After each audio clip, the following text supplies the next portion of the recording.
Thank you very much. I appreciate the opportunity today, but I got to ask everybody a question before I start. Who here has tried juggling? Anybody? It's tough, isn't it? I've been working on stuff that's not made for juggling, like tennis rackets. Now, here's a tip. You're going to try this yourself. Work on flipping them without smacking yourself in the face. Thank you. Here we have the single flip, double flip. Now, I've been working for years to be able to catch the handle every time. Triple flip, really tough. Quadruple flip. I don't know how many flips. At the wrong end of that sucker. And you can do tricks with the rackets. Here it is, juggling off the chin. Off the shoulder. Whoop. Off the floor. Dropped it on purpose. I call this the pick up without stopping. Somebody pick that up, please. Appreciate that, sir. Thanks. Very good. Now, can you throw me there? When I tell you, it was my fault. I should have dove. Get somebody else. Sir, can you help me out? Follow my instructions. Pick up the racket. Hold it by the handle. Raise it above your head. Walk over and smack that other man as hard as you can. I'm only kidding. Just throw it to me on 3. 1, 2, 3. Throw it. Perfect shot. Give him a round of applause. Good job, sir. Couple tricks under the leg. Do the other one. Here it is. Whoa! You like that? Okay. Other leg. And the one you're waiting for, under both legs. Appreciate that vote of confidence. Okay, here we go. Under both legs, briefly. Yeah! Wow, I'm good. Quick impression, salmon swimming upstream. All right, no more impressions. Here's a cool trick. I don't have a name for this, but it makes those faces in the front row light right up. Speed it up just a little bit. Hey, there it is. 3 racket juggling.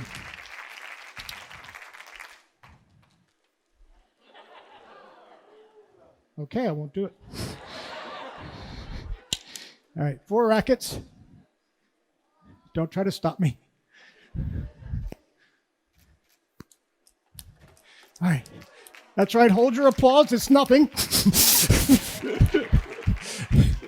Watch as I catch a racket balanced on my chin. Uh-oh. The pickup. I got it, sir. Try it. Oh, there we go. I got it. Okay. One more.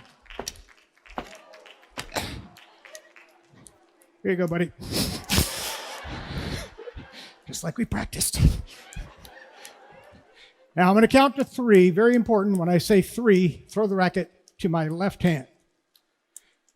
The left. Not yet, sir. I said when I tell you. No, I'll take it from here. Thanks. Okay. Would anyone else from the Von Trapp family like to take a shot here? All right, I guess I'm on my own. Don't really do this in public, but I'm going for it anyway. Yeah! Folks, as you can see, I love playing with people. I'm kind of an interactive performer. And before we started today, we got someone from the crowd that agreed to come on stage. Would you give a warm welcome to my little friend, Scott? Come on up here, Scott. Where's he at?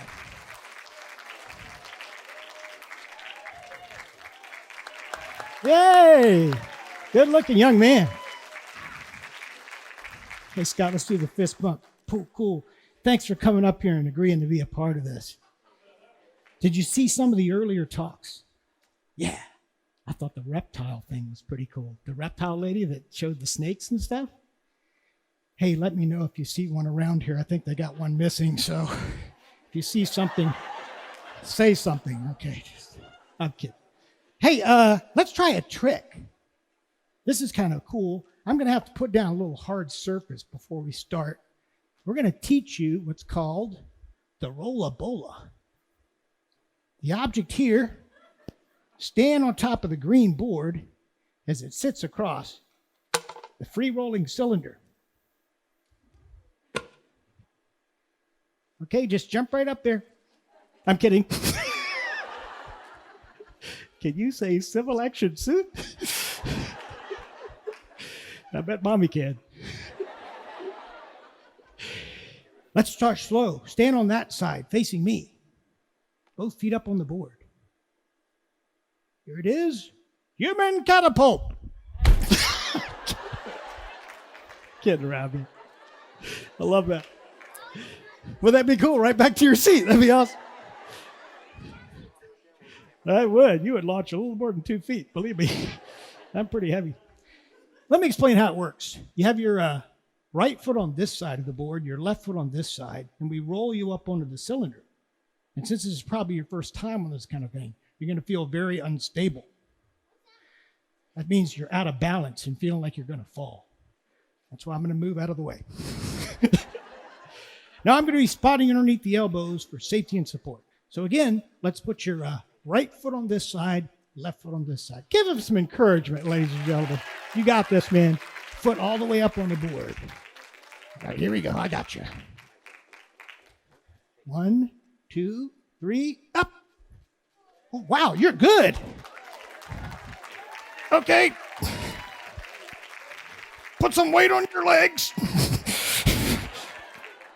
All right, now pretend you have bones. You're good. Are you ticklish? Good job, buddy. Get ready for the backflip dismount. I'm kidding. Just wait for the ride to come to a full and complete stop. Gather all your personal belongings and exit to your right. 1, 2, 3, down you go. Ladies and gentlemen, give it up for Scott. Wow. Now, that was amazing. The reason I brought you on stage, I needed somebody from the audience to show the crowd how difficult it is to balance on the board. That's right. It's like the circus. And you stand on it and you actually balance on it. Okay, yeah, that wasn't in the script. Talk all you want. I don't care. So the reason I brought you up here is I needed somebody from the crowd to show everyone how difficult it is to balance on the board. You blew it. You did a fantastic job. But what I'm going to have you do is help me out with a trick. I just need you to hold on to the steel hoop. Oh, sorry. Let me try that again. Hold on to the steel hoop. Perfect. Watch me get on the rolling board. I'm going to catch my balance. You hand me the hoop and dive through it. You're going to dive through the hoop and be careful of the flames when they begin. Okay, just... Ooh. Excuse me, the child is being difficult? It's always the parents. I'm joking around about the fire. No diving through the hoop. Just hand me the hoop, and I'm going to try to pass the hoop around my body without leaving the board. That is really difficult, and I'm glad the audience heard you say that. Okay, step back just a little bit. Watch this. I'm going to do the jump start. Jump start is when I jump up in the air and I land on the board and catch my balance. You may be right. Oh, and stupid. All right, I'll be doing the rolling start. Okay, buddy. Hand me the hoop. Now let go. Okay, good. All right. Get back there and spot me underneath the elbows like I did you. Take your time. Joking around. You're doing great. You're doing great. All right, wait right over there in the safety area. All right, watch. Here it is, folks. Passing the hoop around my body without leaving the board.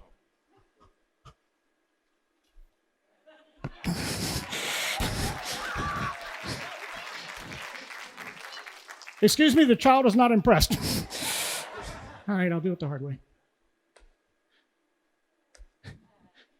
Let me tell you a story about a man named Jay. All right. I got it. I hate this part. Okay, now. Passing the hoop from one shoulder to the other. Ah! Man, you ever have a major wedgie before? Talking Continental Divide. Obviously, someone took the big hoop. I'm going to go south.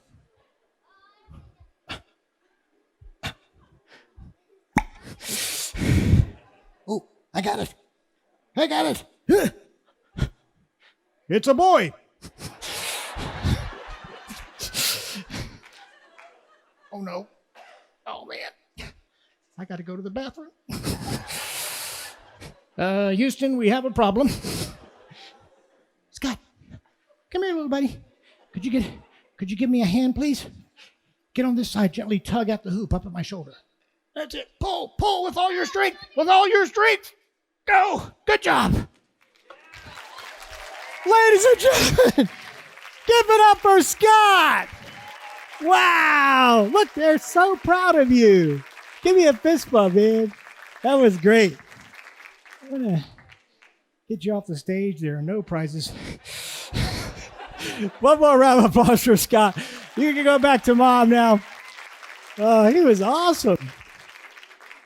So that's what I do. I love bringing people up on stage or wherever they're sitting and interacting with them in the show. Now, believe it or not, Scott and I have never met. But the key ingredient was when his grandmother asked him if he wanted to be in the show, he said, yes, I'm game. Isn't that a great lesson for the rest of us? Is to try something with the expectation that things could go wrong, it could be uncomfortable, we could fail. But what if, when you try something, it works out better than what you thought maybe it could? So in other words, saying no could cost you more than simply not having the opportunity. I'm throwing thousands of times frozen catches a show. There's tremendous opportunity and odds against me that I'm going to mess up. So I went in accepting that risk because I thought when I take that shot and it works out or gets anywhere near my target, it could go way beyond my wildest dreams. And you know I was right because it worked out, and that really did help my career in the corporate world, cruises, all of these shows. I travel all over the world on these shows. It was a good boost in the arm at that time. What are you thinking about right now in your own life? An invention? You're thinking about taking a step in your career. Maybe you're thinking about taking a step in the right direction with reconnecting with a long lost loved one. I would encourage you to be bold because you never know when your target that you're aiming for could actually be a bullseye that you hit. I'm going to give you an example. In 2003, I went to the airport without a ticket. There was a hurricane coming. I'd finished a job early, and I was going to fly home from Bermuda. Well, I couldn't. It was hard getting a ticket. I finally got a ticket. I went through Atlanta. I had a 5-hour layover. When I got there, I was trying everything I could to fly the earlier flight home and not have to wait 5 hours. Well, they were going to charge me an exorbitant amount of money. It was just not working out at the counter. So I decided that I would just endure the 5 hours. Well, I had been reading a book called The Purpose-Driven Life at that time by Rick Warren. Long story short, in that 5-hour layover, in about the 4th hour, after I've been kind of thinking about that book, in the next hour, I saw a beautiful woman walk by. There was something about her. She wasn't all dolled up, but she had a confidence, a peace about her that just attracted me. I thought, well, I want to go talk to her, but I didn't know how that was going to happen, being a stranger in the airport. So anyway, I lost her. She went in the restroom. I never saw her come out. I don't know what happened, but I said, if I see that girl again, I'm going to go up and I'm going to talk to her. If you give me that opportunity, I'm going to take it. So I'm sitting at Houlihan's. It's a restaurant at the time at Gate 825 in Atlanta Airport. I see this young woman walk by. And I thought, I made a promise. So I get up out of my chair. I leave all my stuff. I left my possessions, everything. I walked out of the restaurant, never paid the bill. And fortunately, this young woman sat down at the gate next to ours. And so I started walking towards her, and I got about 15 feet away, and I stopped, and I said, man, I'm going to scare this young woman half to death. Maybe I should go back and sit down. So I sat there at the crossroads, and I was like, am I going to talk to her? Am I not? I looked back at my restaurant, and I thought, I'm just right here in the middle. So then I said, you know what? If I go back there, I'm never going to know what's going to happen with this situation. So I walked over her. She was very nice to me. She didn't say yes right away to coming down and sitting with me and having a cup of coffee in the restaurant. But eventually she did say yes. And that young woman became my wife exactly 1 year later. We're still happily married today. She's not here today. She's at a conference, but it all worked out. And see, I had no idea. My aim was to meet her and just talk to her and get to know her. But I had no idea that the bullseye was we were going to get married and we were going to raise our daughters together. I'd like to leave you with one last trick today, and this has something to do with a goal that I had when I was a kid, and that was to be in the Guinness Book of World Records. I let go that goal when I was really young because when I learned how to juggle and I learned how to entertain people, I discovered that that was my true gift and my true joy. Being in the Guinness Book just seems so difficult now to reach. But a few years ago, I saw a video online of a guy who set a world record juggling 3 wood-splitting axes. And I thought, wow, I'm pretty strong. I do a lot of working out. I'm pretty good at flip juggling. I wonder if I can break that record. The record was 84 catches. So I started practicing. I worked out with the weights. And wouldn't you know, right there in my own backyard, I broke that world record. Unfortunately, no one was watching. But I said I got a shot at this. So I did all the stuff they say to do. I filled out all the paperwork, jumped through all the hoops. And on the day of the big attempt, I had a personal best, 163 catches for the new Guinness World Record of axe juggling. Now, I'm not going to try to set any records here today, but I just want to close out with this one trick because it is kind of cool to watch. It's dangerous. Don't try this yourselves. I'm not saying go out and do anything dangerous, but I'm just giving you an example of something that happened to me late in life. I was almost age 50 when I set that world record. So I want to encourage you today, if there's something that you're thinking about doing, take a step in that direction. You know, people talk about chasing your dreams. I say, you sneak up on them. Sneak up on them. Go for your dreams. You never know what's going to happen and the blessings that are going to come out of it. Thanks again for your attention today.